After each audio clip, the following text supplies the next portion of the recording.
Buenos días para todos. En nombre de Convenezuela Chile, en la persona de su director general Alexander Maita López y del equipo que le acompaña, el licenciado Enders Andrea, coordinador del Comando Ciudadano con Venezuela, el ingeniero César Rodríguez y su valioso equipo técnico de formación y protocolo, el licenciado José Martín, tesorero Suescún, y las licenciadas Paola Pérez, Ocnel Moreno, María Cedillo, Marisabel Rodríguez, Iris Rodríguez, Lisandra Uribarri, María de Lourdes Urbano, María Rondón, Rosana Robero, Vicky Silva, Sionali Rujano y Yeseika Azuaje, gracias a cuyo apoyo, compromiso y dedicación este diplomado ha podido llegar todos los domingos a todos ustedes, así como en nombre del Centro de Investigación Humanista, representado por su presidente, el doctor Isaías Avendaño Saca,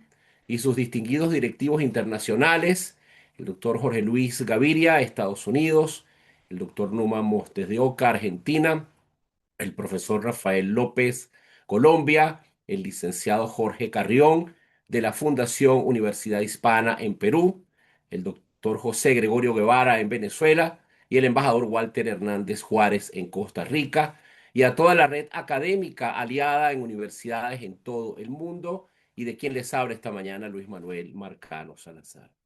Nos honra profundamente declarar formalmente inaugurada esta jornada académica en su quinta clase de este diplomado de Historia de Venezuela y su porvenir. Este diplomado está siendo transmitido desde la costa este de los Estados Unidos de América a través del canal Políticamente Hablando.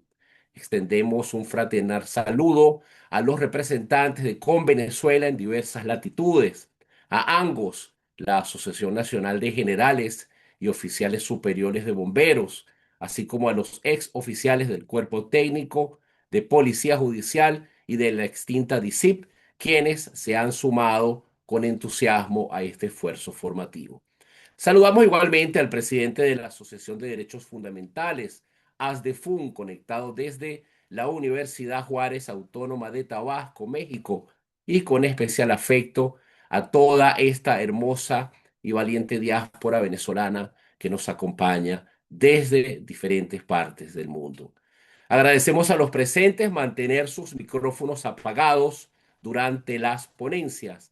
En caso de querer formular alguna pregunta, les invitamos a utilizar el chat cuando esté disponible, considerando que por razones logísticas no se encuentra habilitado el uso del micrófono para intervenciones orales durante las presentaciones. Hoy nos esperan tres magníficas ponencias. Cada expositor dispondrá de un máximo de 30 minutos para el desarrollo de su intervención. Entre cada presentación, el público podrá registrar sus preguntas por escrito en el chat. El equipo de formación se encargará de sistematizarlas y seleccionar dos o tres preguntas representativas para su lectura y respuesta. A continuación presentamos con orgullo y gratitud a nuestros ponentes. La doctora Elenis del Valle Rodríguez Martínez con su ponencia titulada Los derechos humanos, una promesa del siglo XX.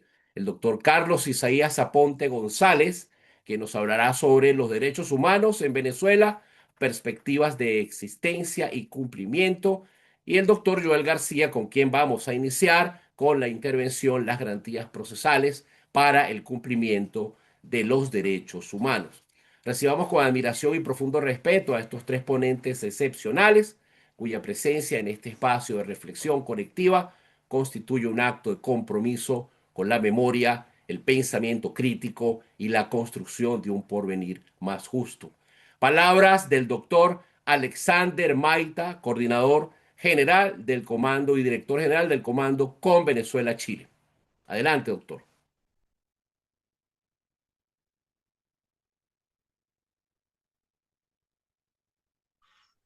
Gracias, gracias. Muchas gracias, doctor Luis.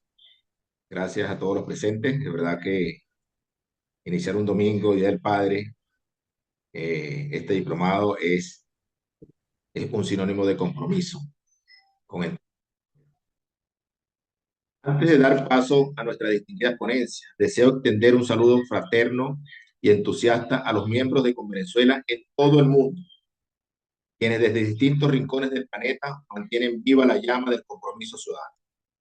De manera especial, saludo al licenciado Pedro de Mendonca, nuestro coordinador internacional, y también a nuestro coordinador antes de él, Luis Tarváez, que hoy está secuestrado en las manos de la dictadura, cuya labor ha sido clave para tender puentes entre voluntades dispersas, pero unidas por un mismo ideal de libertad. A toda la diáspora venezolana que hoy se conecta con nosotros, animada por un espíritu de esperanza. Les digo, no están solos. Este encuentro académico también es un acto de reafirmación de identidad y de futuro compartido. Nos honra recibir hoy a tres voces cuya trayectoria y profundidad internacional dan sentido a esta jornada. Nuestra amiga y compañera de lucha en Chile, la doctora Elenis del Valle Rodríguez Martínez, el doctor Carlos Isaías Aponte González y el doctor Joel García. Las ponencias fueron nombradas por el doctor Luis Manuel. Así que a los tres, nuestra gratitud, nuestra admiración y nuestro respeto. Palabra sea luz en medio de la incertidumbre y semilla fértil para el porvenir. Bienvenidos y adelante, Luis. Gracias, doctor Alexander José Maita López, director del Comando con Venezuela, Chile. En primer lugar, tenemos al doctor Joel García, quien nos presentará la ponencia Las garantías procesales para el cumplimiento de los derechos humanos.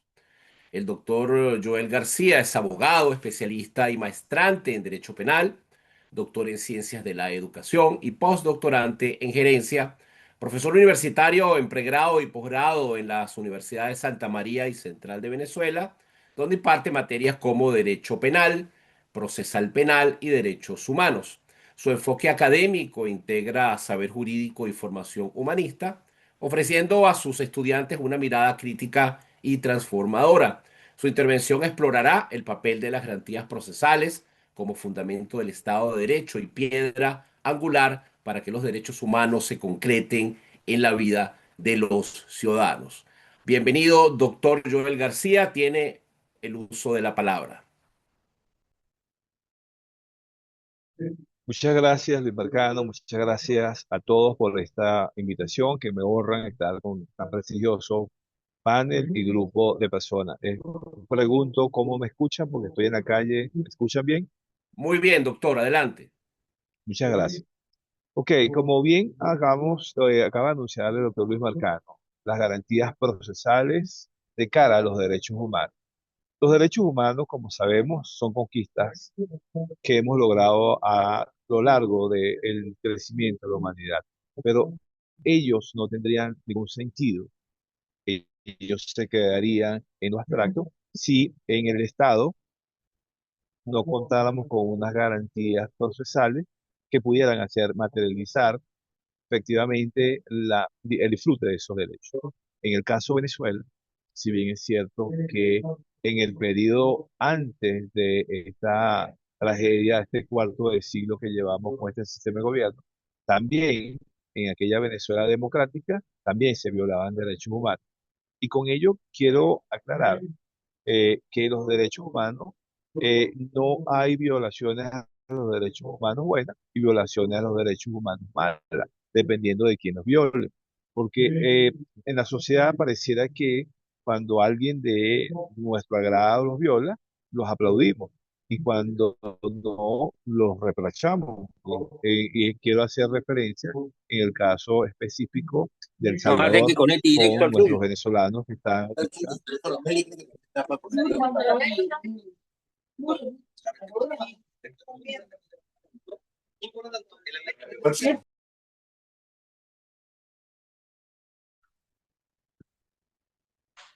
Disculpe, doctor, se activó un micrófono.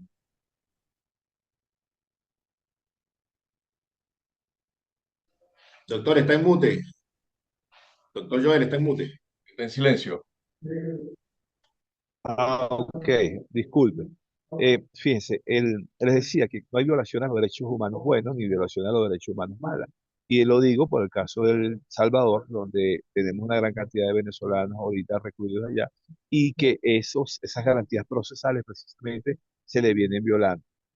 En Venezuela, como bien sabemos, desde el año 1999, a pesar de que entró en vigencia una novedosa constitución, una constitución que tiene un catálogo de reconocimiento a los derechos fundamentales, desde el artículo 119 hasta el 100, casi 140, nos habla de reconocimiento de esos derechos humanos.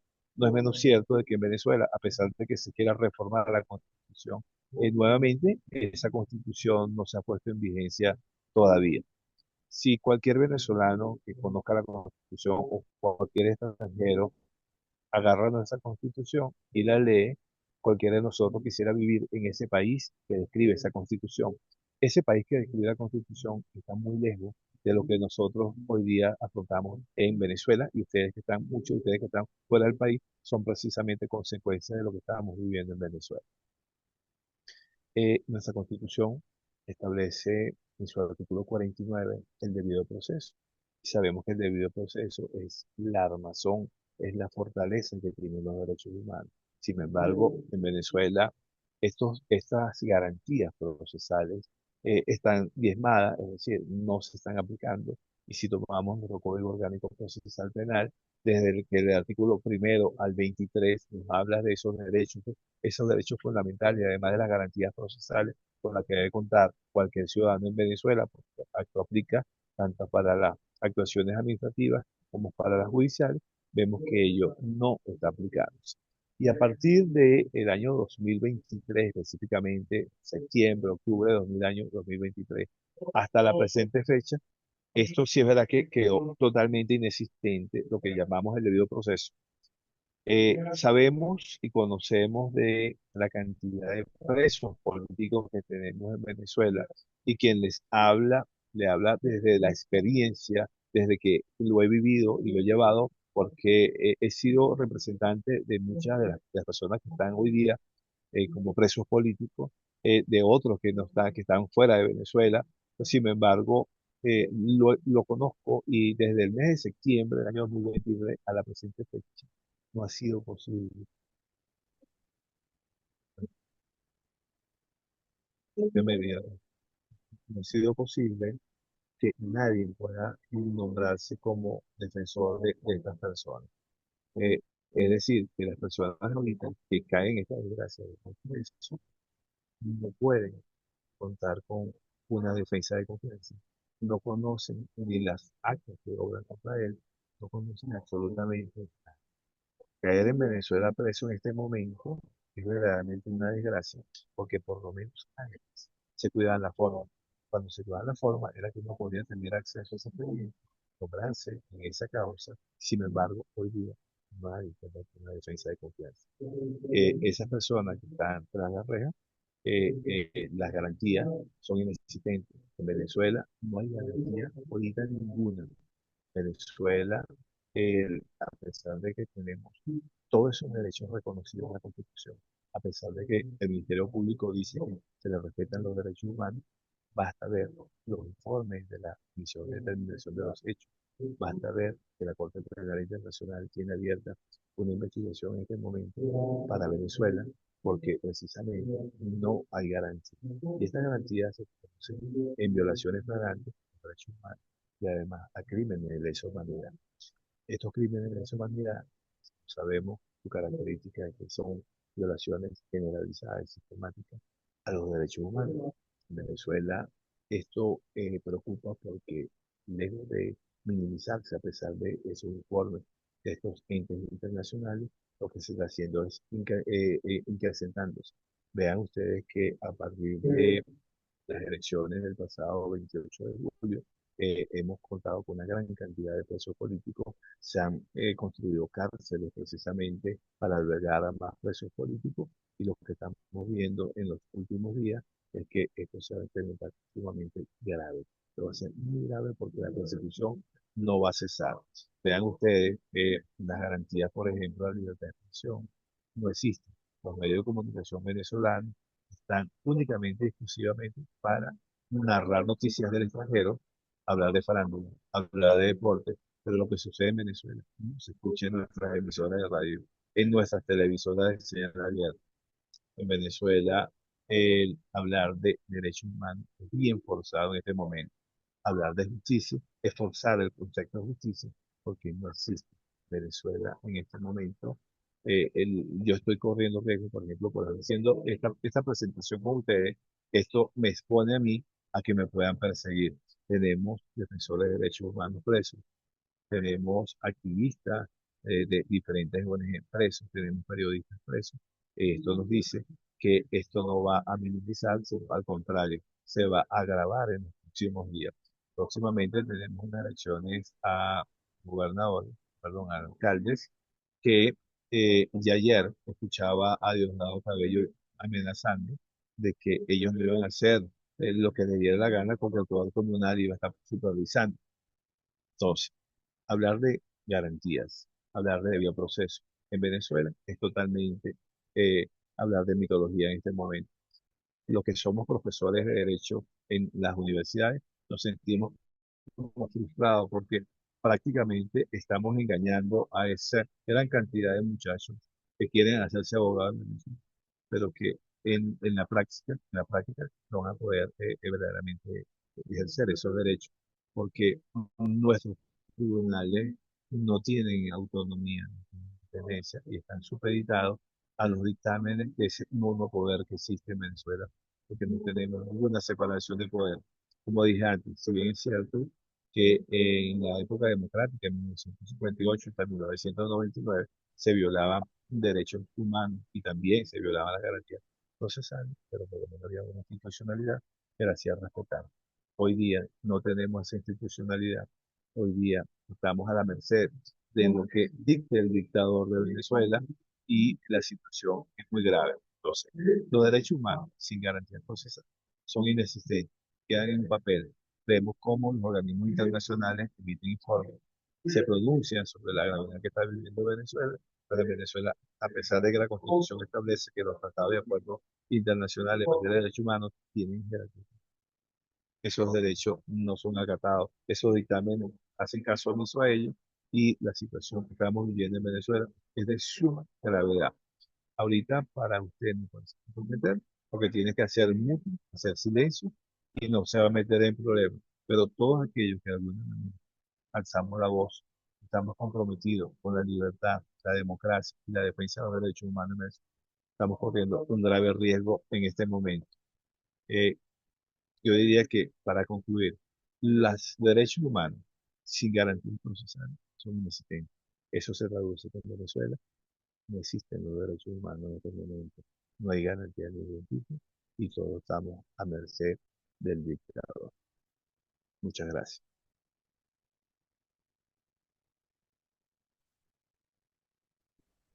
Gracias, doctor Joel García, por su compromiso, por su valentía en la defensa de nuestros presos políticos y de los venezolanos que injustamente son detenidos. Gracias por sus palabras en esta mañana. De seguido tendremos la ponencia de la doctora Elenis del Valle Rodríguez Martínez, que pese al rigor del frío santiaguino que la ha azotado en esta mañana, no dejó de lado su compromiso de exponer en el día de hoy. Nos presentará la ponencia Los Derechos Humanos, una promesa del siglo XX.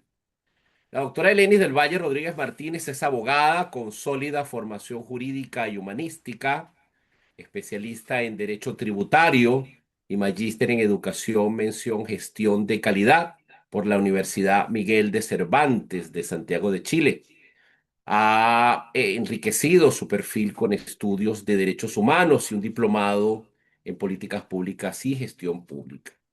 Se ha destacado como docente universitaria en la Universidad Santa María, como gremialista activa en el Ilustre Colegio de Abogados de Caracas y como presidenta de Fundesi, desde donde ha promovido la justicia social y el empoderamiento ciudadano.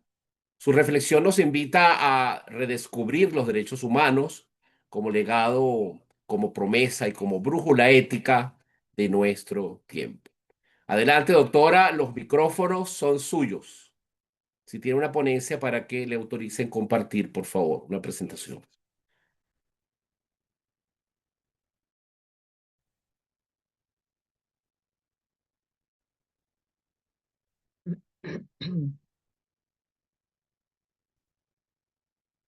Ya. Muy buenos días. Antes de iniciar mi intervención, deseo darle gracias a Dios por esta gran oportunidad de compartir en este hermoso día con ustedes. También deseo agradecer y saludar a los organizadores de este evento, en especial al doctor Alexander Maita, coordinador de Con Venezuela Chile, y al doctor Luis Manuel Marcano Salazar, director académico y artífice de este diplomado, por el esfuerzo realizado para que todos los venezolanos nos están escuchando. Asimismo, al Centro de Investigación Humanistas, en las personas de Elías Bendaño Saca, presidente mundial, al doctor Jorge Luis Gaviria, director por la región de Ohio, y a todos los profesionales que componen esta prestigiosa institución de investigación, al equipo valiente de los miembros de Con Venezuela alrededor del mundo, y a todos ustedes que se han conectado al futuro esta mañana, futuro de prosperidad, justicia y libertad, que pronto reinará en los cielos benditos de nuestra Venezuela. Hoy deseo invitarlos a un viaje por uno de los logros más altos y frágiles de la humanidad moderna, la historia de los derechos humanos. Desde aquel decisivo año de 1948, esta no es solo una travesía jurídica, ni un catálogo de normas internacionales. Es, ante todo, una historia humana, una historia tejida con hilos de dolor y de esperanzas, de ruinas y de reconstrucciones, de silencios impuestos y voces que se alzaron cuando todo parecía perdido. Los derechos humanos no nacen en las cumbres del poder, sino en el abismo de las víctimas. Surgen del clamor de quienes fueron ignorados, expulsados, violentados y sin embargo se negaron a desaparecer. Como una sinfonía escrita desde la herida, los derechos humanos son el intento del ser humano por recuperar su dignidad, incluso después de haber tocado el fondo de la barbarie. Son un canto sereno, pero firmes, que nos recuerda que, pese a todo, la dignidad no se negocia. En esta breve exposición recorreremos su historia reciente, desde su proclamación formal tras la Segunda Guerra Mundial hasta sus desafíos contemporáneos. Hablaremos de cómo la humanidad ha intentado traducir en normas lo que late en su conciencia más profunda, que todo ser humano, por el simple hecho de existir, merece respeto, justicia y libertad. Pero no quiero que este recorrido se quede solo en los libros o en los tratados internacionales. Quiero también aterrizarlos en la tierra que habitamos y amamos, Venezuela. Un país cuya historia reciente ha sido también un campo de batalla entre la dignidad y la humillación, entre el poder y la justicia. A lo largo de esta conferencia compartiré algunas reflexiones personales, nacidas desde mi vivencia concreta como defensor de los derechos humanos en medio de nuestra realidad. Porque hablar de derechos humanos no es un ejercicio abstracto, ni un pasatiempo académico.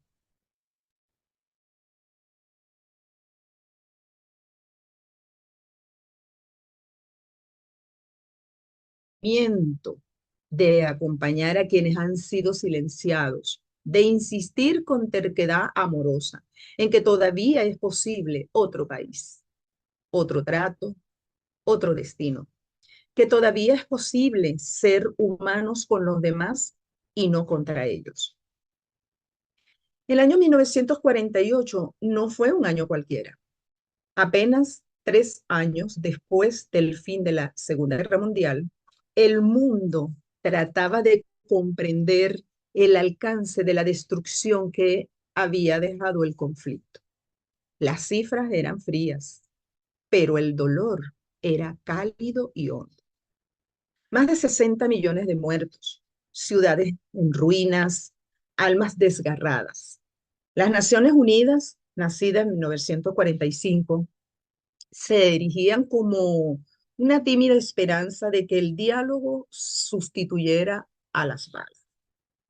Fue en este contexto cuando un grupo de hombres y mujeres se reunió para redactar un documento sin precedentes, la Declaración Universal de los Derechos Humanos. Eleanor Roosevelt lideró este proceso con la convicción de que la humanidad debía establecer ciertos principios comunes, como si se tratara de un nuevo pacto moral global. El resultado fue un texto breve, pero luminoso, 30 artículos que proclamaban derechos inherentes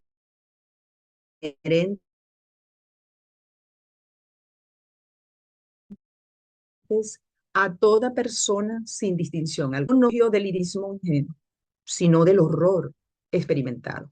Había que asegurar que lo ocurrido en los campos de concentración, las ejecuciones masivas y las discriminaciones legales no volviera a suceder jamás. La humanidad aprendía que el mal puede organizarse, planificarse, legalizarse incluso. Por eso era urgente levantar un escudo, un lenguaje común que pusiera límites al poder. El principio rector de la declaración, que todos los seres humanos nacen libres e iguales en dignidad y derechos. Es más que una frase poética, es una revolución filosófica, la afirmación de que la dignidad no se concede por decreto, ni se gana por méritos, ni se pierde por errores. La dignidad es simplemente porque somos humanos. No hay otra credencial más alta. Desde entonces, la Declaración Universal se ha convertido en un punto de referencia, un símbolo de la conciencia moral del mundo. Aunque no tiene fuerza jurídica por sí misma, su autoridad es enorme. Está traducida a más de 500 idiomas y ha servido como inspiración para múltiples constituciones, tratados y sistemas regionales de protección. Así, 1948 marcó un antes y un después. El día en que la humanidad se atrevió a declararse a favor de sí misma. Pero un ideal necesita estructura. Las palabras, aunque nobles, necesitan anclarse en el derecho para poder transformar realidades.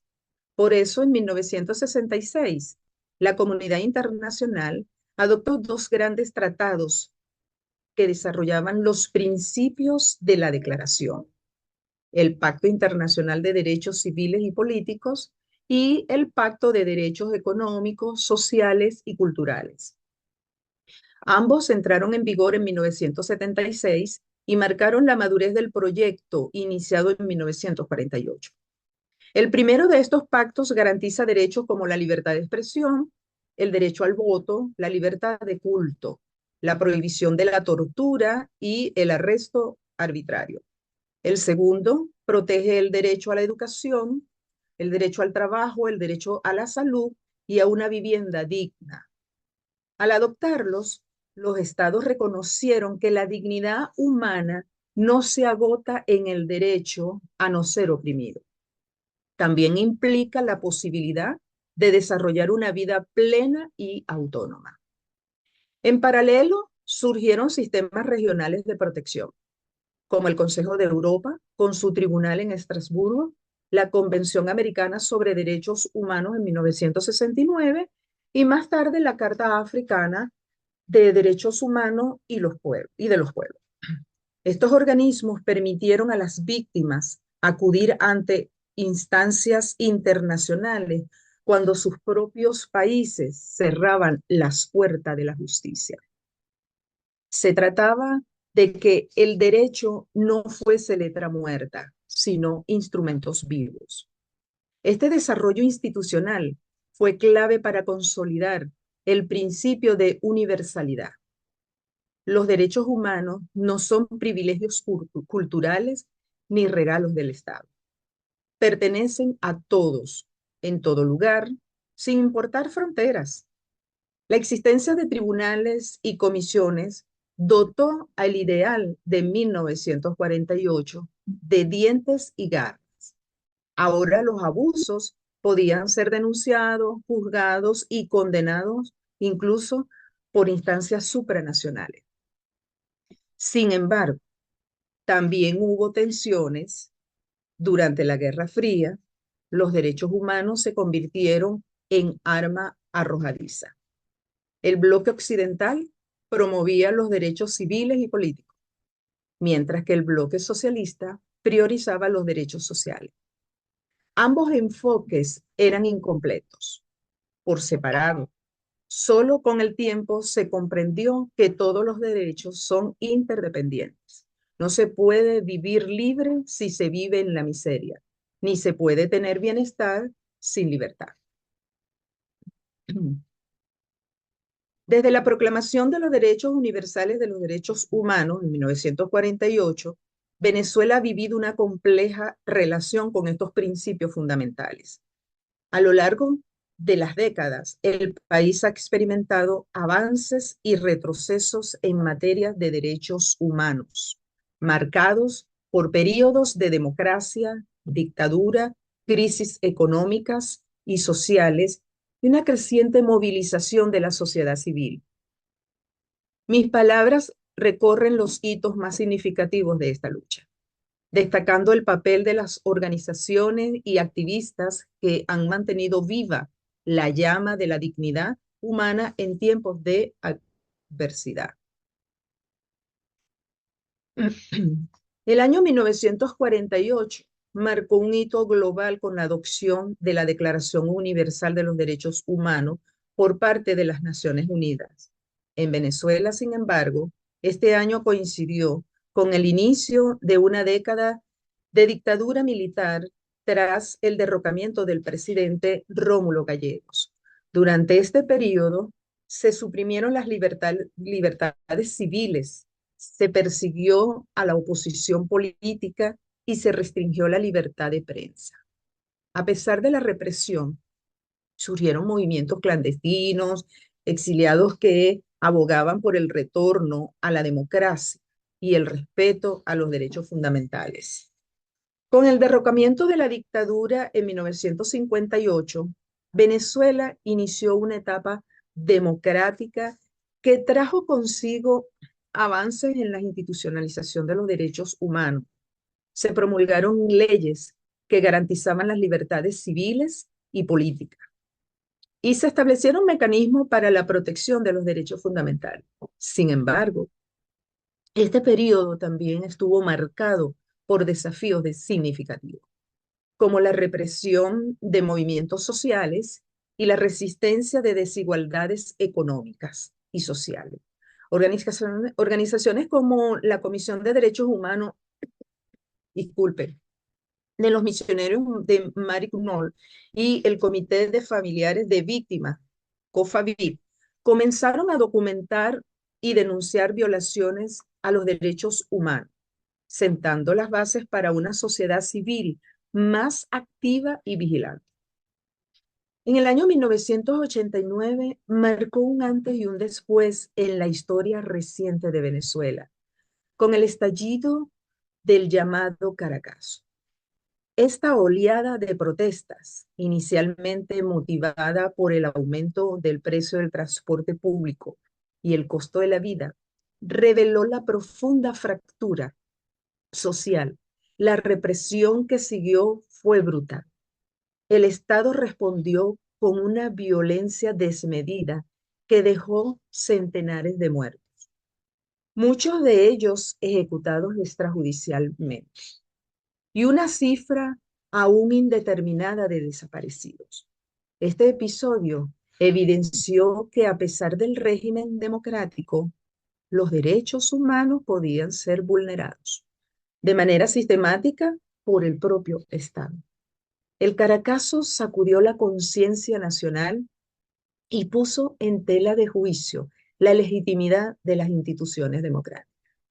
A partir de entonces, la desconfianza ciudadana hacia las fuerzas de seguridad y las autoridades políticas se profundizó. La Comisión Interamericana de Derechos Humanos condenó enérgicamente los hechos, lo que motivó a una creciente presión internacional para que Venezuela iniciara procesos de verdad, justicia y reparación, que sin embargo nunca se ejecutaron plenamente. En los años siguientes, la situación de los derechos humanos no mejoró de forma significativa. La represión de protesta, el uso excesivo de la fuerza y la criminalización de la disidencia continuaron siendo prácticas comunes. En paralelo, la situación económica del país se deterioraba aceleradamente, agudizando de la desigualdad y privando a grandes sectores de la población de derechos básicos como la alimentación, la salud y la educación. Durante esta década, emergieron con fuerza varias organizaciones de derechos humanos que cobrarían protagonismo en los años venideros. Entre ellas se destacaron Provea y COFAVI. Estas organizaciones comenzaron a documentar de manera sistemática las violaciones de derechos humanos. Desarrollaron programas de acompañamiento a víctimas y promovieron litigios ante instancias internacionales. El periodo cerró con la elección de Hugo Chávez en 1998, quien capitalizó el malestar popular y prometió refundar la República.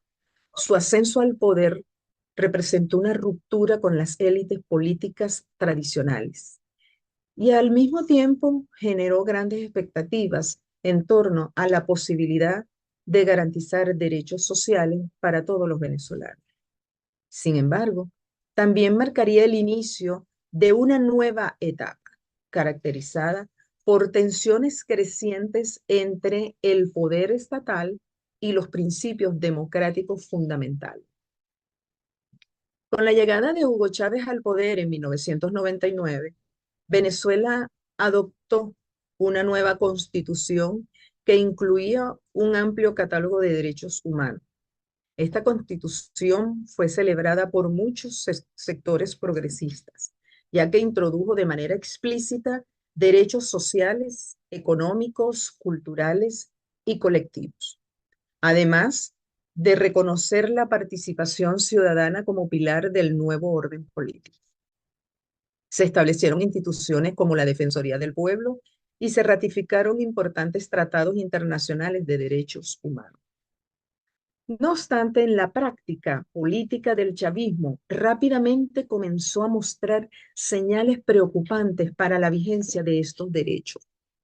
A medida que el poder se concentraba en manos del Ejecutivo, se debilitaban los contrapesos institucionales.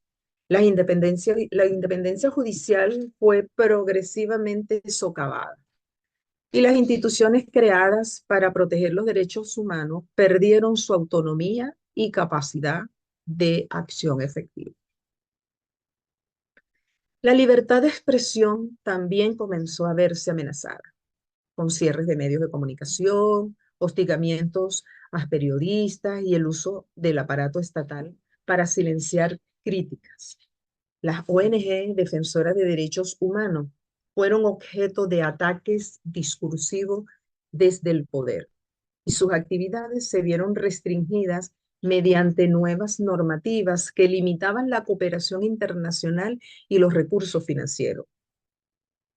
Aunque el discurso oficial reivindicaba los derechos del pueblo, en la práctica se utilizaba el lenguaje de los derechos humanos de forma instrumental.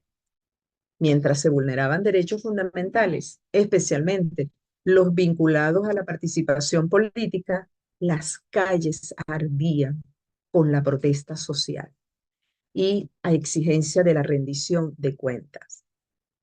La represión y las manifestaciones, la estigmatización de la disidencia y la criminalización de líderes opositores se convirtieron en dinámicas frecuentes. A pesar de este contexto adverso, muchas organizaciones y activas continuaron una labor con valentía. Documentar las violaciones, formar redes de solidaridad y mantener la memoria histórica fueron formas de resistencia frente al avance del autoritarismo. Esta etapa fue decisiva para consolidar una conciencia crítica sobre la necesidad de defender los derechos humanos más allá de las promesas ideológicas del poder. Desde 2014, Venezuela ha vivido un agravamiento sin precedentes de su crisis política, económica y social. La escasez de alimentos, medicinas y servicios básicos, junto con el colapso del sistema de salud y la hiperinflación, ha generado una situación calificada por múltiples organismos internacionales como una emergencia humanitaria compleja. Este contexto, vulnerando derechos tan fundamentales como el acceso a la alimentación, a la salud, al agua potable y condiciones de vidas dignas. En paralelo, el Estado ha profundizado la represión contra protesta social y la disidencia política. Miles de personas han sido detenidas arbitrariamente, muchas de ellas sometidas a tratos crueles, inhumanos o degradantes.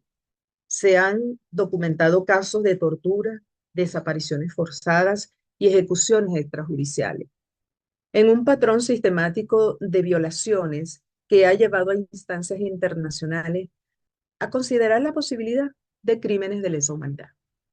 Organizaciones como Foro Penal, Provea, COFAVI, Fundepro, Fundesi y muchas otras han jugado un papel fundamental en la documentación de estos abusos y en el acompañamiento legal y psicológico de las víctimas.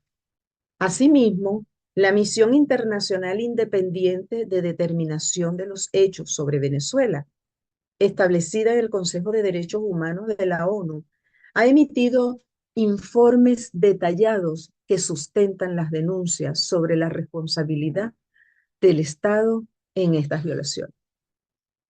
Ante la ineficacia de los mecanismos internos de justicia, se han activado rutas internacionales, incluyendo denuncias ante la Corte Penal Internacional, que desde el 2021 mantiene una investigación formal sobre crímenes cometidos en el país. La presión internacional ha sido importante, pero insuficiente para detener la escalada represiva ni para aliviar el sufrimiento de la población. A pesar de este escenario sombrío, la sociedad civil venezolana ha demostrado una capacidad notable de resiliencia. Redes comunitarias, organizaciones de bases, periodistas independientes y defensores de derechos humanos continúan trabajando en condiciones adversas para sostener una narrativa de dignidad y resistencia.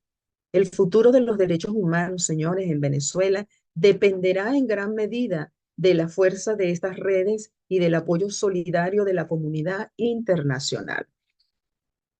A menudo pensamos en los derechos humanos como grandes causas, lejanas propias de tribunales y cancillería, pero la verdad más profunda es esta.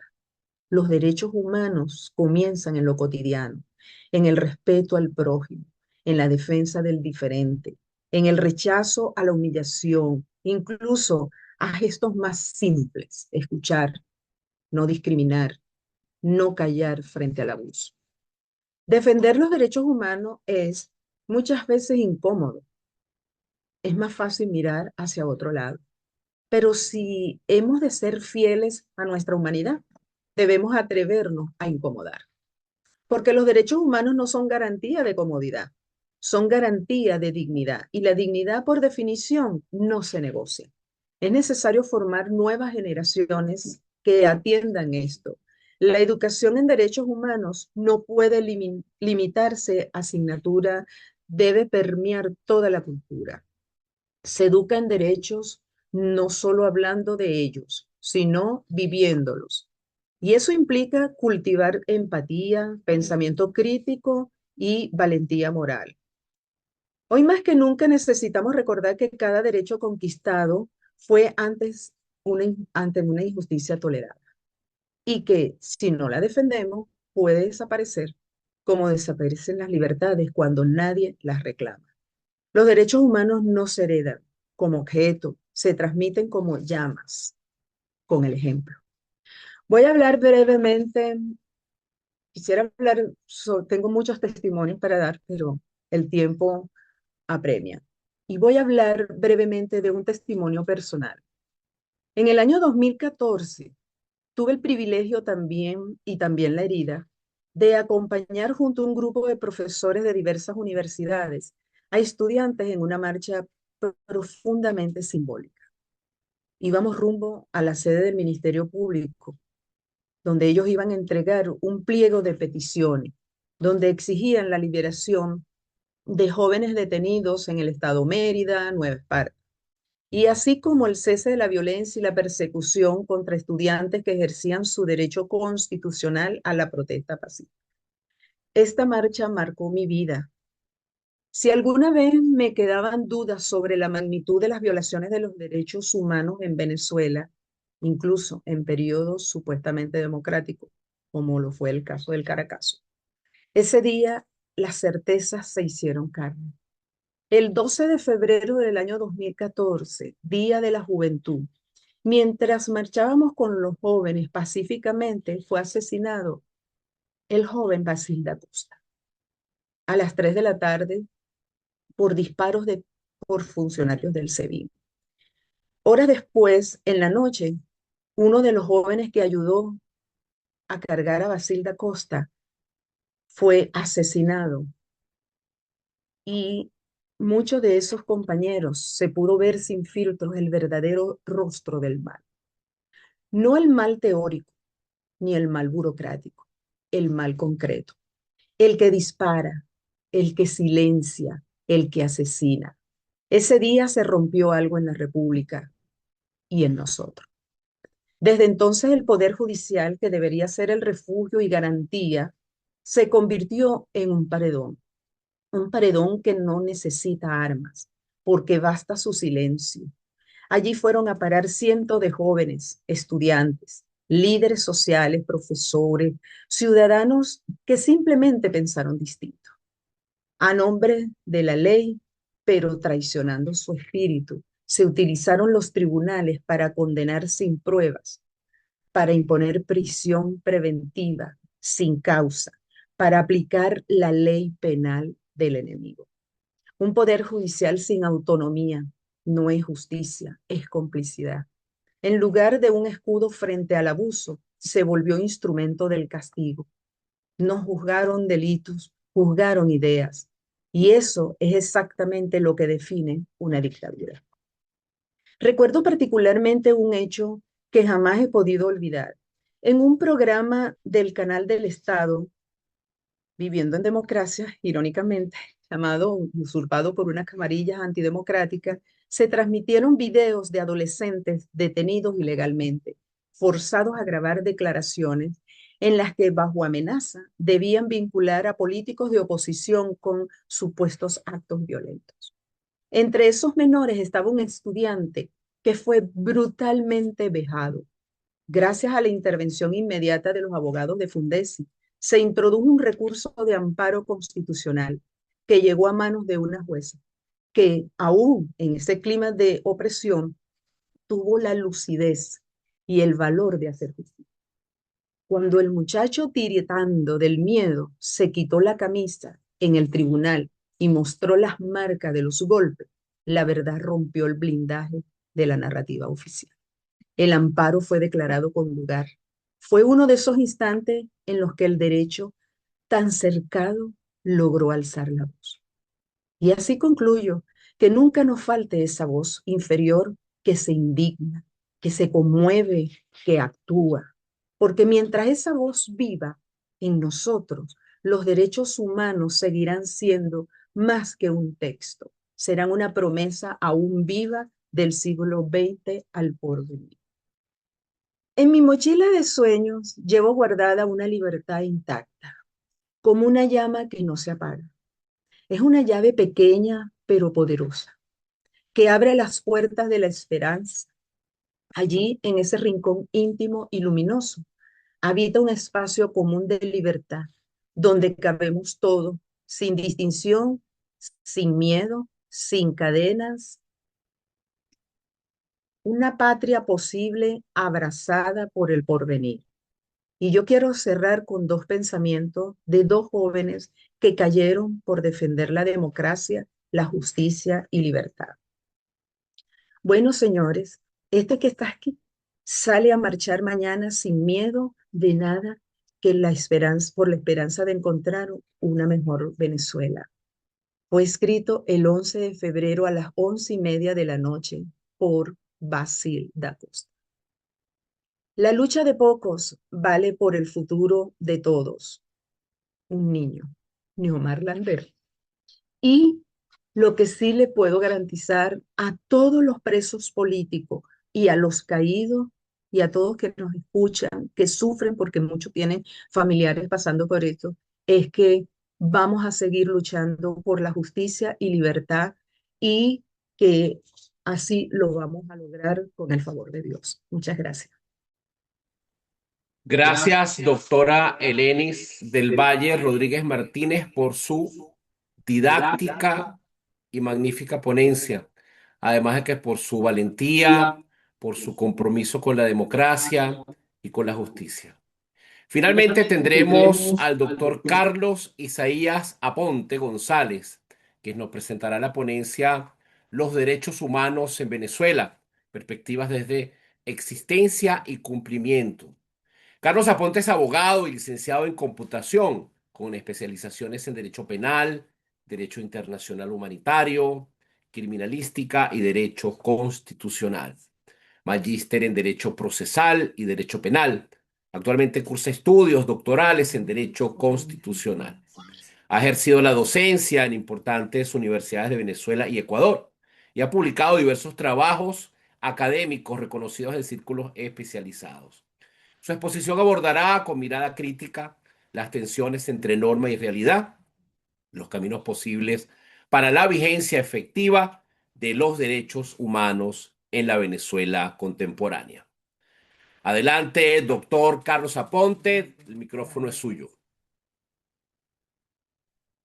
Gracias. Inicialmente quisiera agradecer el honor de esta invitación al doctor Alexander Maita, al doctor Luis Manuel Marcano y a todos los organizadores de este evento que tuvieron la gentileza de permitirnos estar aquí el día de hoy. Feliz Día del Padre a todos aquellos que tienen padres que están aquí presentes y que disfruten su día en plenitud.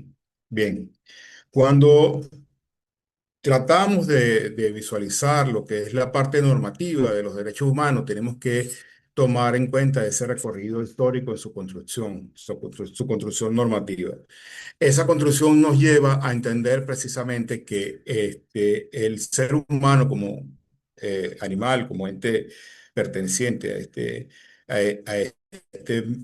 estas, con esa característica, ¿verdad? El ser humano va a estar inserto dentro de una serie de vicisitudes. Y allí el hombre, cuando se empieza a sociabilizar, comienza a entender de que la fuerza puede brindarle prerrogativas. Y así el hombre de las cavernas va tomando la iniciativa para ejercer, con el ejercicio de la fuerza, y la ley del más fuerte, tomar la prerrogativa de los recursos que están a su alrededor. Posteriormente van surgiendo una serie de civilizaciones que van a lo largo del tiempo a desarrollar culturas y a determinar ciertas partes de los derechos. Y están orientados si podríamos decir, a protoderechos que van orientados hacia lo que es la propiedad, el comercio, el ejercicio de ciertas libertades. Y allí están plasmados dentro de instrumentos históricos como es el Código Hammurabi y otra serie de instrumentos que van marcando lo que es la parte filosófica de construcción de esta prerrogativa. El derecho romano se caracteriza precisamente por el derecho ciudadano a conceder ciertas prerrogativas a ciertos grupos humanos. Sin embargo, existen la segmentación y donde hay grupos que no tienen igualdad de derechos. En la Edad Media Básicamente, en Inglaterra se conoce como, toma características especiales, donde el rey concede derechos precisamente a esos nobles que venían de las cruzadas y que estaban regresando otra vez a la Inglaterra. Y se conoce entonces una serie de movimientos que van a orientar o van a impulsar precisamente que el rey conceda prerrogativas a esas personas. Y eso va a dar como fundamento lo que es precisamente la Carta Magna en 1215 de Juan Sin Tierra, que va dándole una serie, que le otorga una serie de prerrogativas, dentro de ellos el derecho a no ser perseguido, el derecho a la vida, el derecho a cultivar sus tierras, a esas personas que venían de lo que era la cruzada y que precisamente tenían el dominio de la fuerza, tenían el dominio de las armas. Y el rey se vio obligado a suscribir ese compromiso con esa clase. Posteriormente a, nos lleva a la Ilustración, donde el pensamiento filosófico de una serie de pensadores europeos va marcando lo que es precisamente el surgimiento de dos grandes eventos, que es la construcción de los Estados Unidos, el sistema constitucional americano y y la Revolución Francesa. Ese pensamiento de Locke, Rousseau, en una serie de Montesquieu y una serie de pensadores van dando principio a lo que es la construcción de esa normativa, que básicamente se orientó hacia el área programática. Quiere decir que establecidos en las constituciones como plan, como prerrogativa, como compromiso del Estado hacia ese pueblo, establecía o determinaba una serie de obligaciones para con el Estado. Y el Estado entonces se obligaba para con sus ciudadanos. Tanto la Revolución Francesa como la Revolución Americana, esas constituciones de naturaleza programática, preveía que la ley era quien desarrollaba ese tipo de prerrogativa, y la ley era la que tenía que marcar ese principio, esos principios axiológicos, determinar dentro de lo que era su cumplimiento en la sociedad. Entonces, a partir de ese momento, a partir de esa revolución, surge el sistema constitucional cargado de esas prerrogativas que van a determinar el surgimiento de los derechos humanos. A lo largo del siglo XIX se vio la abolición progresiva de la esclavitud, y hubo un cierto avance dentro de lo que eran los sistemas sociales mundiales. Y entonces se empezó a considerar una serie de cosas. Entonces, sin embargo, también fue una época de colonialismo, de guerra, de grandes guerras y de toma de posesión, donde hubo el cambio geográfico del mundo. Se sucedía cada cierto tiempo, y entonces las grandes potencias tuvieron su dominación. El estallido de dos guerras mundiales marcó entonces el hito de la necesidad de positivizar, buscar el mecanismo para determinar que esa serie de derechos inherentes a las personas pudieran ser materializados en un instrumento y pudiera tratar de evitarse la tragedia que se vivió durante la Segunda Guerra Mundial. Entonces surgió esa necesidad de construir un andamiaje jurídico que permitiera, que diera el instrumento a las naciones para impedir estos holocaustos. La Segunda Guerra Mundial fue un cataclismo definitivo, y precisamente marcó lo que vino después, que fue en 1945 la construcción de las Naciones Unidas, y en 1948 decretar la Declaración Universal de Derechos Humanos, que dio la base, sentó las bases para lo que era el surgimiento el desarrollo de estos derechos. A partir de la Declaración Universal de Derechos Humanos van surgiendo entonces estos dos grandes pactos: el Pacto de Derechos Civiles y Políticos y el Pacto de los Derechos Económicos, Sociales y Culturales, marcados sobre la prerrogativa de necesidad de dos grandes grupos que se consideraban eran los herederos del triunfo de la derrota de los nazis en la Segunda Guerra Mundial.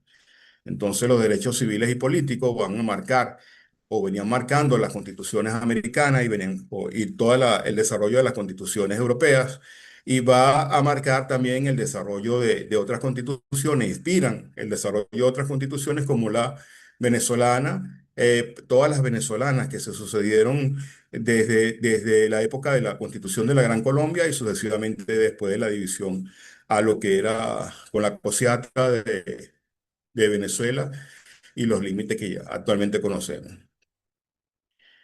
Desde el punto de vista ya venezolano, la independencia y primeras constituciones van a determinar precisamente una construcción normativa que nos lleva hacia lo que es la parte programática. Todos están inspirados, todos tienen los derechos, a pesar de que están limitados por de personas, las mujeres no tienen derecho al voto inicialmente.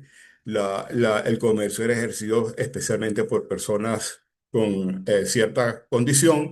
Y entonces va, pero establece una serie de condiciones para el desarrollo de los derechos civiles y políticos. Va matizándose allí sucesivamente dentro de la evolución y surgimiento de las constituciones venezolanas hasta la abolición progresiva de la esclavitud y el periodo del caudillismo va a marcar un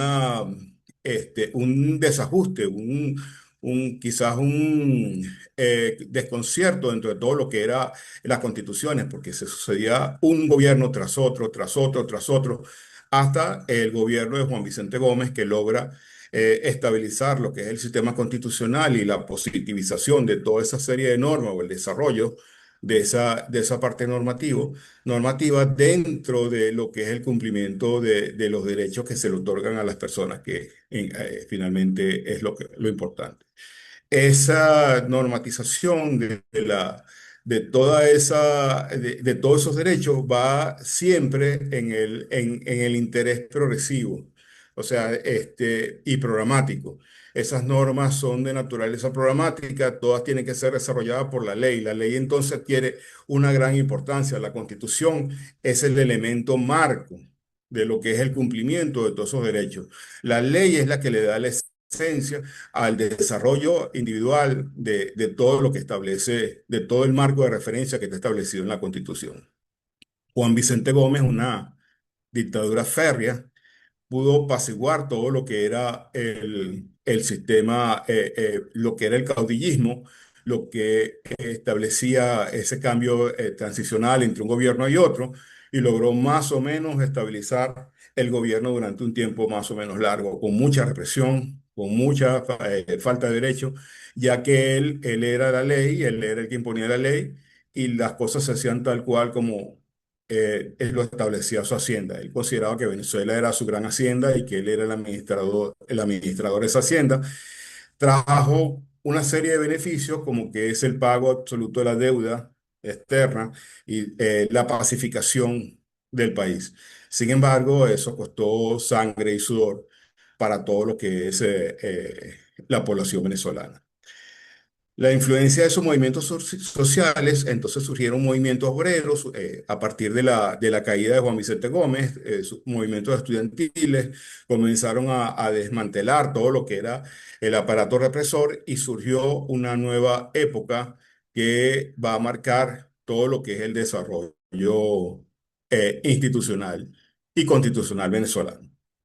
La caída de la dictadura, entonces, con la democracia, ya llegando a lo que es el periodo de Pérez Jiménez, con todo eh, quizás sus prerrogativas dentro de lo que era la dictadura, logró establecer grandes obras al país y logró dejar muchas infraestructuras que en este momento estamos aprovechando. Sin embargo, la represión seguía en marcha y el incumplimiento de los pactos del pacto social y el incumplimiento con la población tenía muchas diferencias y muchos disgustos con estos grupos humanos que se formaban en agrupaciones para combatir y para perpetrar atentados contra lo que era el aparato del Estado, de la dictadura para ese momento.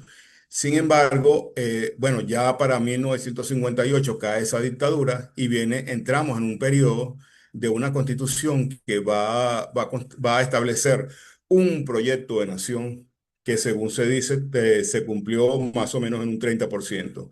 No dio chance precisamente por una serie de prerrogativas. Ese, indudablemente inspirada dentro de esa misma esencia programática, donde la Constitución es la ley marco, es la ley marco que va a permitir el desarrollo legislativo y ese desarrollo legislativo es el que va a establecer el cumplimiento de estos derechos. Entonces, si bien establecía una serie, un plan de desarrollo para un tiempo prolongado, realmente allí se entendió que la voluntad política formaba parte esencial de lo que era el cumplimiento de ese proyecto y que la voluntad política se torció en muchos casos precisamente por factores como es el avance petrolero, el desarrollo petrolero, como es la industrialización, como es una serie de elementos que impulsaron un país que estaba precisamente en etapa agrícola con Juan Vicente Gómez, con el desarrollo petrolero ya con Pérez Jiménez y avanzando más aún con el periodo democrático que significó 1958. A pesar del marco legal persistente, se señala que existía un marco legal de desarrollo de esa constitución, pero ese marco legal también se señalaba que no estaba siendo cumplido. Y esas exigencias fueron patentadas dentro de todo lo que era la sociedad. Y se criminalizó en ese momento los partidos políticos, se criminalizó la acción del Estado, se destruyó una serie de cosas que llevaron a cabo una serie de acontecimientos, como es el Caracazo inicialmente y después dos golpes de Estado en 1992, dos intentonas de golpe de Estado, que dieron al traste con todo lo que era la inspiración política que estaba en la Constitución de 1961 y todas las leyes que lo abarcaban. En ese interín van surgiendo una serie de ONG que marcan la documentación de todas estas series de elementos que van a determinar la falta de compromiso por parte del Estado en el cumplimiento de lo que era la ley marco en este momento, el marco constitucional de 1961 y todo lo que era el desarrollo legislativo que se había iniciado.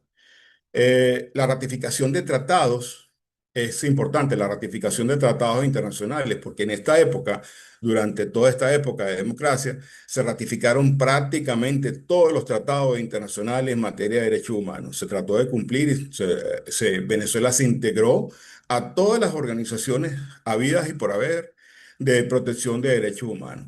Entonces, Venezuela pretendía respetar los derechos humanos y hacia ese camino supuestamente se manifestaba que debía existir una reforma del Estado para hacerlo más eficiente, para hacerlo más productivo, para hacerlo más humano, perdón, para hacerlo más permeable a la exigencia humana de toda la población. Sin embargo, se criminalizó todo aquello que nos llevó entonces a lo que es la etapa actual de construcción de la Constitución de 1999.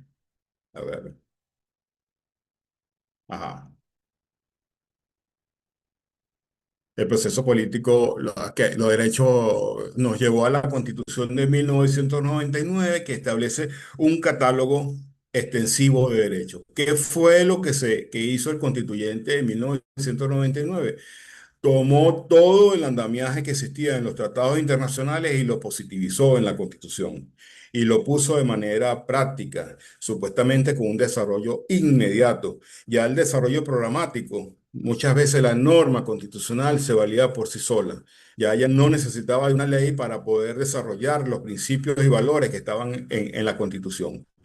Entonces, trató de establecer toda esa instrumentación de los derechos civiles y políticos. Y es así como en el título tercero de los derechos humanos y garantía y los deberes, establece en el artículo 19 las características principales que eran reconocidas en los tratados internacionales para los derechos humanos, como es la progresividad, la no discriminación, el goce de ejercicio irrenunciable, indivisible, derechos humanos.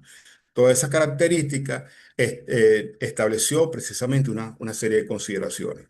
Dentro del constitucionalismo también de muchos países latinoamericanos se difundió la idea de lo que era ese constitucionalismo moderno, ese constitucionalismo que rompía con lo que es el constitucionalismo tradicional marcado por la Constitución americana y la Constitución francesa de aquella época, estableciendo precisamente lo que es el bolivarianismo, que va a difundirse en distintos países de la región. Entre eso, me tocó estudiar la Constitución del Ecuador, que es muy parecida, y que establece precisamente la condición programática. Y así se inspiró por una serie de constituciones. Entonces se decía qué se hacía o cómo podíamos determinar el conflicto normativo de las normas de carácter constitucional y la violación de derechos en ese caso. Entonces se hablaba de prelar los derechos inicialmente. Se habló de la prelación de derechos. Entonces se decía que el derecho a la vida, por ejemplo, estaba por encima de todos los derechos y que, sin embargo, no tenía acepciones.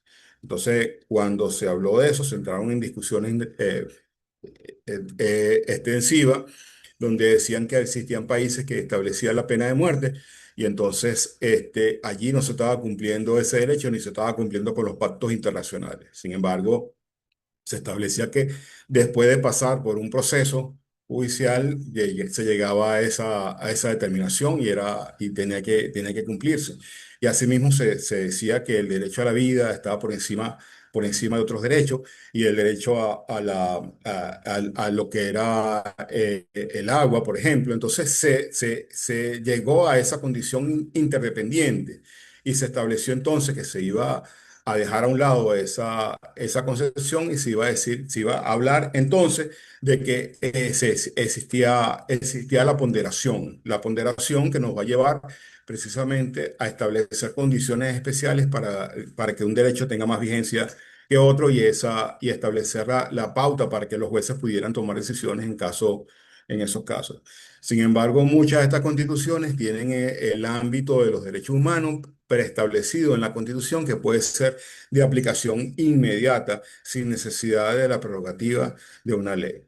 Entonces, dentro de todo ese andamiaje normativo que hemos tenido en Venezuela, se ha llegado a establecer la problemática de la polarización y conflicto desde prácticamente de su promulgación. Y entonces se ha llegado a la conclusión de que no existe el compromiso de quien impulsó esta constitución para que se llegara a cumplir todas las prerrogativas que ellas tenían. Entonces no existe existiendo el compromiso, se ha precisamente establecido una persecución prácticamente desde la promulgación de la Constitución y se ha dejado a un lado lo que es el proyecto que se decía, de acuerdo al mismo Hugo Chávez, que era un proyecto para 100 años. Y entonces, a lo poco tiempo trató de modificarlo y ha tratado de desvirtuar precisamente los valores y principios que tiene la Constitución. Y hasta este momento que se está planteando una reforma constitucional que va a dar al traste con todo lo que es el modelo constitucional que se había o que se ha considerado que a mi juicio no ha tenido vigencia en este tiempo. Los derechos civiles y políticos, dentro de las restricciones de la libertad de expresión, lo que es la libertad, el derecho a la vida, lo que es la libertad personal y una serie de prerrogativas se han visto precisamente comprometidos dentro de este periodo. Y en este tiempo ya prácticamente las garantías procesales están a un lado y no existe derecho a que se nombre abogado de defensa en las causas penales. No existe el derecho a que se conozca las razones por las cuales son arrestadas las personas, ni tampoco las circunstancias de un juicio justo que el juez permita precisamente reconocer las graves violaciones que hace el aparato judicial en las detenciones. La independencia judicial se ha visto comprometida y entonces los jueces dentro de todo eso, el Poder Judicial, el Ministerio Público y la Defensoría Pública se involucran de manera directa dentro de estas violaciones de derechos, dentro de este incumplimiento Entonces, vale la pena decir si en realidad estamos en un Estado de Derecho o simplemente esa Constitución ya está derogada desde su promulgación. Los derechos económicos, sociales y culturales están siendo atacados y es la situación de disidencia que vive toda la población, donde precisamente en búsqueda de nuevas prerrogativas, de nuevo de su desarrollo personal, de su familia, se ha dividido la sociedad venezolana y se encuentra en este momento segmentada en todas partes del mundo, toda la familia venezolana. Entonces se ha atacado eso y solamente la parte cultural pareciera que estos derechos solamente son privilegio de ciertas personas que están dentro de la cúpula del Estado hasta que dejan de estarlo allí y entonces pasan a ser reo de su mismo sistema. Los abogados, por ejemplo, como son el objetivo principal como defensores de derechos humanos, son el objetivo principal, como decía el doctor Joel García, de toda esta represión. Entonces, los abogados simplemente por el ejercicio, por asistir a un tribunal, por solicitar información, pueden ser presas de persecución. Por asumir causas penales pueden ser víctimas de toda esta persecución.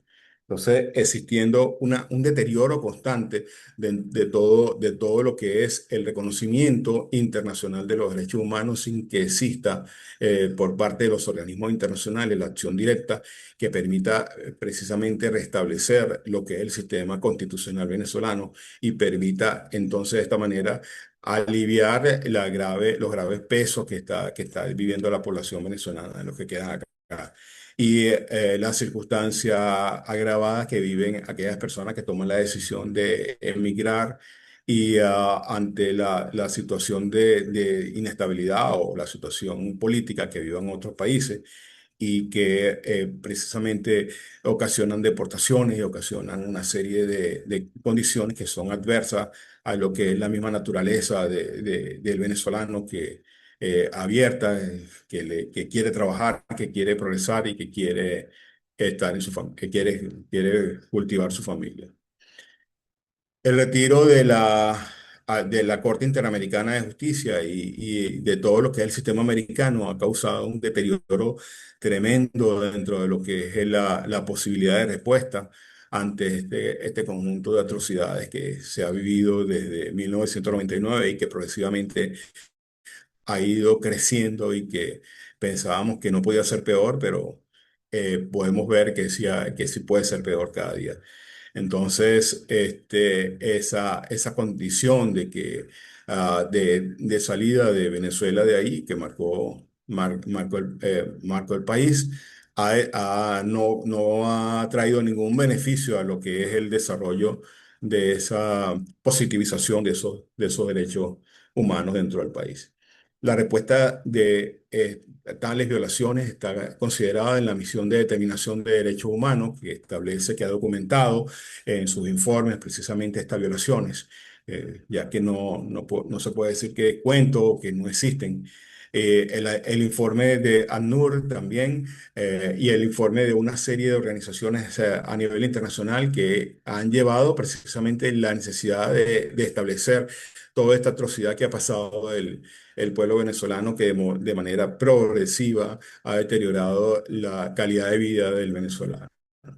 La solicitud de enjuiciamiento de la Corte Penal Internacional también es una muestra de todo este conjunto de circunstancias que determinan que la Constitución no está en ejecución, que la Constitución está a un lado, que no existe prerrogativa de defensa de la población venezolana. Y en conclusión, en síntesis, la historia de los derechos humanos en Venezuela se ha caracterizado por un claro reflejo de vaivenes políticos y que está asociada precisamente a ese acondicionamiento que marca el poder, sin establecer condiciones claras de división de poder y de poner freno a todo lo que es la atrocidad que puede realizar el Ejecutivo dentro de un aparato, de un sistema de justicia cooptado por el poder ejecutivo y sin que existan instituciones que puedan determinar el peso y contrapeso dentro de todo lo que es el cumplimiento de los derechos humanos en Venezuela. El desafío hacia el futuro nos invita a evitar en el futuro, al llegar a cambiar esto, de restablecer el Estado de Derecho y de poder establecer condiciones claras de cumplimiento por parte de las instituciones en defensa de lo que es el derecho humano, en defensa de lo que es la población, en defensa del desarrollo y de la aspiración de la población venezolana. La perspectiva de esperanza, hoy más que nunca, cobra importancia la existencia de la ONG y el trabajo que han hecho los abogados en la defensa y promoción de los derechos humanos tal cual como se ve, porque aquí dentro del país se aprecia una realidad distinta por los medios de comunicación, una realidad distinta que se aprecia en las calles, que se aprecia en los tribunales, que se aprecia en los ministerios. Entonces, esa realidad nos lleva a la necesidad de cambio, a la necesidad de estabilización de todo este ejercicio abusivo por parte del gobierno, de todo este ejercicio de represión que conlleve a la liberación de todos esos presos políticos, a la humanización precisamente de todo lo que es el sistema represivo a eliminar esa condición, porque precisamente una de las condiciones de humanización nos lleva a que el Estado ha deshumanizado parte de la población, llamándolos escuálidos, llamándolo cualquier cosa, precisamente para poder dominarlos, para poder subvertir esa misma naturaleza humana que está inherente a los derechos humanos. Entonces, esa condición que lleva a esa deshumanización le facilita a ellos el entender que no somos humanos, que no somos parte de lo que es la sociedad venezolana y permite cometer una gran cantidad de atrocidades contra las personas que precisamente van en deterioro de esa naturaleza humana, sin contar que pueden ser también en un momento determinado reo de esa misma circunstancia, tal cual como ha demostrado en la historia, tal cual como se ha revisado dentro de todo lo que es la historia de este régimen que inicialmente, o sea, que finalmente se está comiendo a sus hijos, se ha encarcelado, enjuiciado, torturado a todos aquellos que en un momento o algunas personas que en este momento lo habían apoyado. Un régimen que está señalado de criminal, un régimen que está señalado de narcotraficante, un régimen que está señalado de una serie de atrocidades y precisamente que se pretende mantener en el poder precisamente con la intención de garantizar sus prerrogativas dentro de existencia y de dominio sobre la población y sobre el territorio. Básicamente eso es la expectativa que se espera, es la expectativa de cambio que pueda transitarse hacia otra historia más estable, otra historia más justa que permita el desarrollo humano, alcanzar la felicidad, alcanzar precisamente lo que es la aspiración de los derechos humanos. Gracias. Gracias, don Carlos Aponte, por esta magnífica intervención. Gracias por sus palabras, por su compromiso, por su lucha por los derechos humanos en Venezuela. Hemos tenido tres magníficos ponentes que forman parte de un mismo equipo, la doctora Elenis, el doctor Joel y el don Carlos Aponte. Antes de pasar a las preguntas, les recordamos que la semana que viene tendremos el tema la diplomacia que tuvimos, la que tenemos y la que necesitamos con dos extraordinarios embajadores. Invitamos a quienes deseen lograr su certificado en este diplomado a ir realizando su ensayo sobre cualquiera de los temas tratados en este diplomado. Un ensayo corto, no mayor de 7 páginas, tamaño carta, espacio y medio, reflexivo.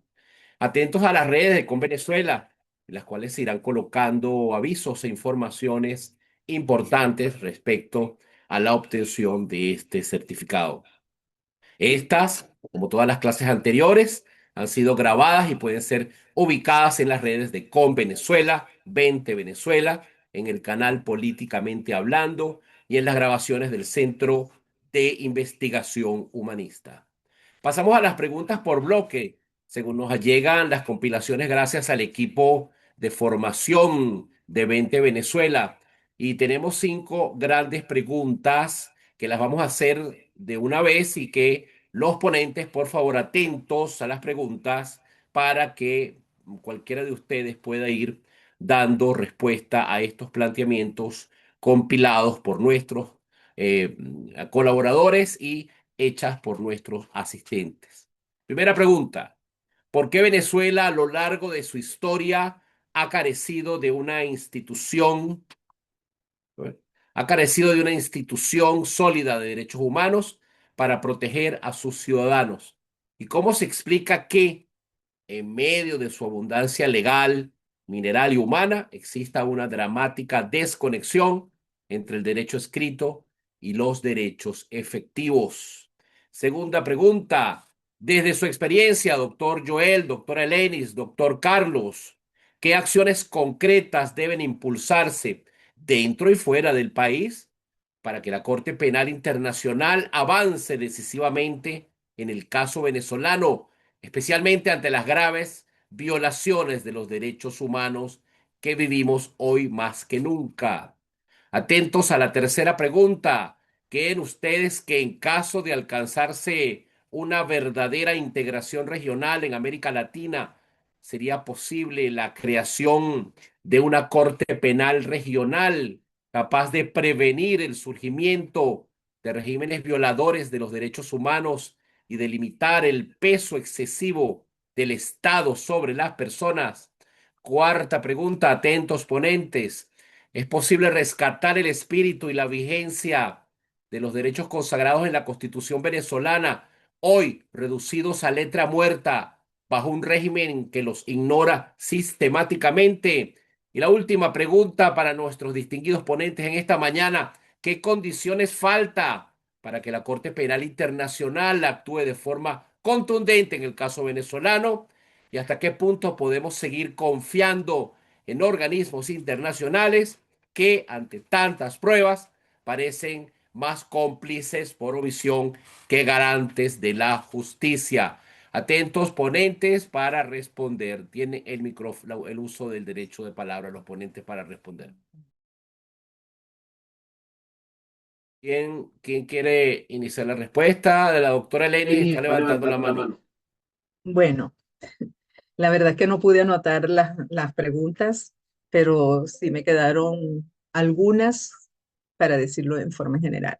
Lo primero que tenemos que lograr para que aquí de verdad se respeten los derechos humanos en Venezuela, primero es el cambio por el cual estamos luchando. Nosotros no podemos, en 26 años se ha demostrado, no solo en Venezuela, en muchos países con una cara dictatorial, se respetan los derechos humanos. Entonces, lo primero que debemos de luchar es por ese cambio democrático por el cual muchos estamos luchando.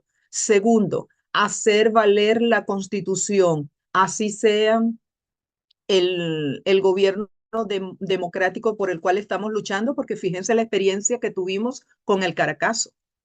¿Ok? Que estábamos en un gobierno democrático y se vulneraron esos derechos a los que pensaron distintos, que alzaron sus voces por unos derechos civiles, políticos, económicos, sociales. Y en tercer lugar, lamentablemente en Venezuela lo estamos viviendo. Tenemos defensores de derechos humanos privados de libertad por defender a los venezolanos y por emitir opiniones que de decir la realidad de lo que está sucediendo en Venezuela. Y tenemos también no solo abogados, sino tenemos periodistas que por decir de salir a la calle y transmitir la realidad, la verdad, porque yo siempre he dicho, yo no soy dueña de la verdad, pero digo la verdad. Y esos periodistas lo que decían era la verdad de lo que estaba, del acontecer que estaba en ese momento en la calle, hoy están privados de libertad. Y yo tengo a veces que Carlos y Joel siempre lo han sabido, que a veces exploto y digo, no creo en las instancias internacionales porque son muy lentas. Y justicia tardía para mí no es justicia. ¿Ok? Entonces, lo que sí, una vez que recobremos esta democracia, nosotros tenemos que hacer, impulsar, no solo estar con la lucha en Venezuela, sino también en las instancias internacionales, porque no es posible que desde el año 2021 la Corte Penal Internacional tiene un pliegue de narrativas de violaciones de derechos humanos, dicho por sus propias víctimas, y todavía estén pensando qué hacer. Es todo.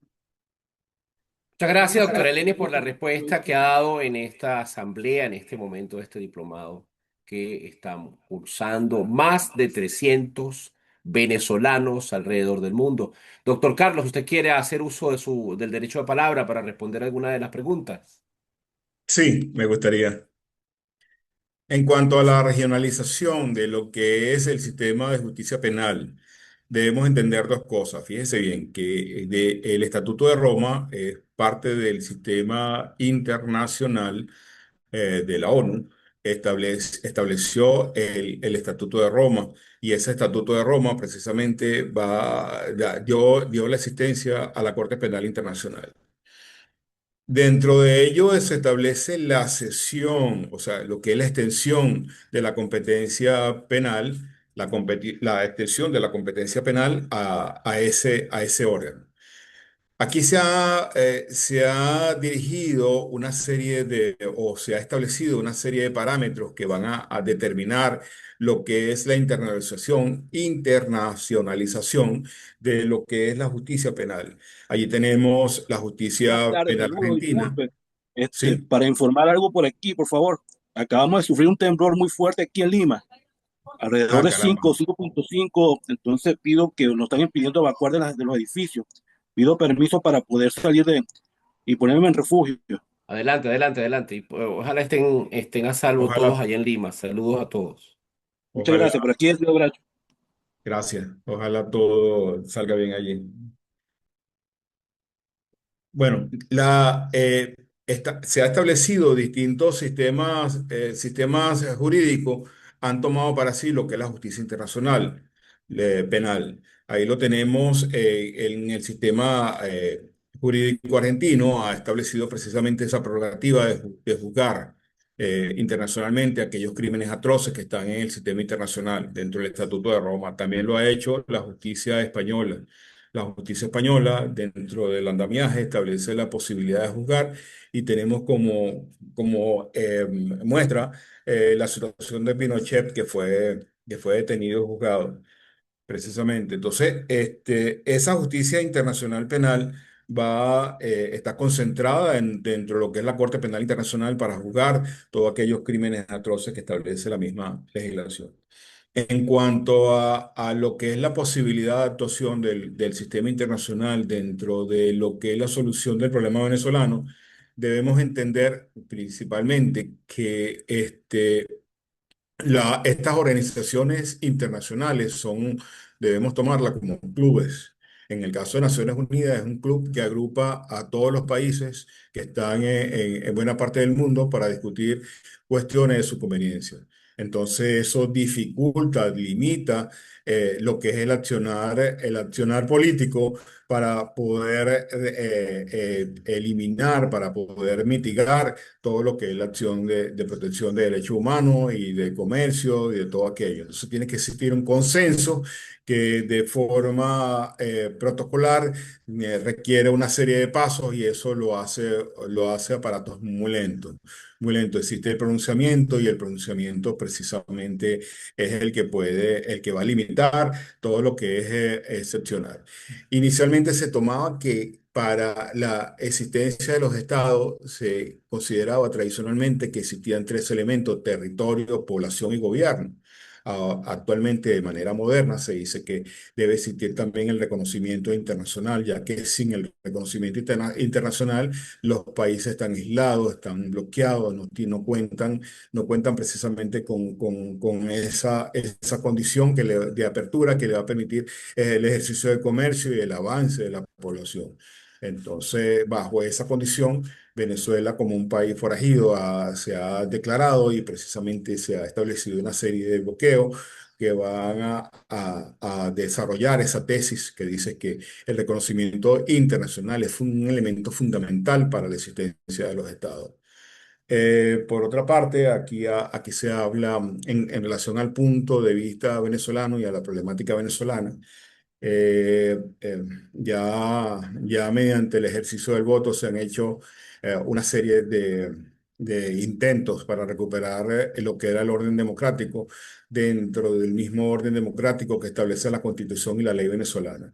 Se ha establecido una serie de prerrogativas, se ha votado, se ha vuelto a votar y se sigue votando para tratar de salir del régimen, y el régimen no ha dado respuesta o no se ha sometido a ese sistema jurídico que está establecido, y simplemente ha vulnerado y ha hecho ha tomado la iniciativa precisamente de mantenerse en el poder. Entonces, es una situación difícil, es una situación que debe ser analizada y debe ser resuelta a la brevedad, precisamente por las consecuencias jurídicas, por las consecuencias económicas, y por las consecuencias sociales que está acarreando a la población venezolana. Allí creo que están abarcadas gran parte de las interrogantes que pude notar. El rescate de la democracia, el cumplimiento de la Constitución, y todo esto nos trae una experiencia, nos trae un llamamiento a que en un sistema, en el futuro, el país, básicamente los líderes que asuman esta reconducción, tienen que estar comprometidos precisamente primeramente con el cumplimiento de los derechos humanos y su promoción y su desarrollo. Después, con el compromiso que establece la ley, que establece la Constitución y la ley, para poder lograr el desarrollo que se aspira. Si no, si seguimos dentro de este conjunto de desviaciones, no se va a llegar absolutamente a nada. Esperemos que las cosas puedan marchar de mejor manera. Gracias. Gracias, doctor Carlos Aponte, por las respuestas que ha dado al público que se ha conectado este domingo. Les recordamos que la semana que viene tendremos un tema extraordinario, que es la diplomacia que tuvimos, la que tenemos y la que necesitamos, con dos extraordinarios embajadores.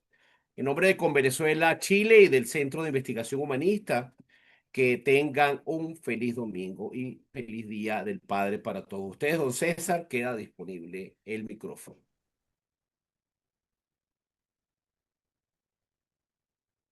Bueno, buenas tardes a todos. Hemos finalizado el evento del día de hoy. Muchísimas gracias por su asistencia. Lo esperamos en el próximo evento. Padre. Feliz día a Saludos. todos. Feliz Día del Padre. Hasta luego. Eh,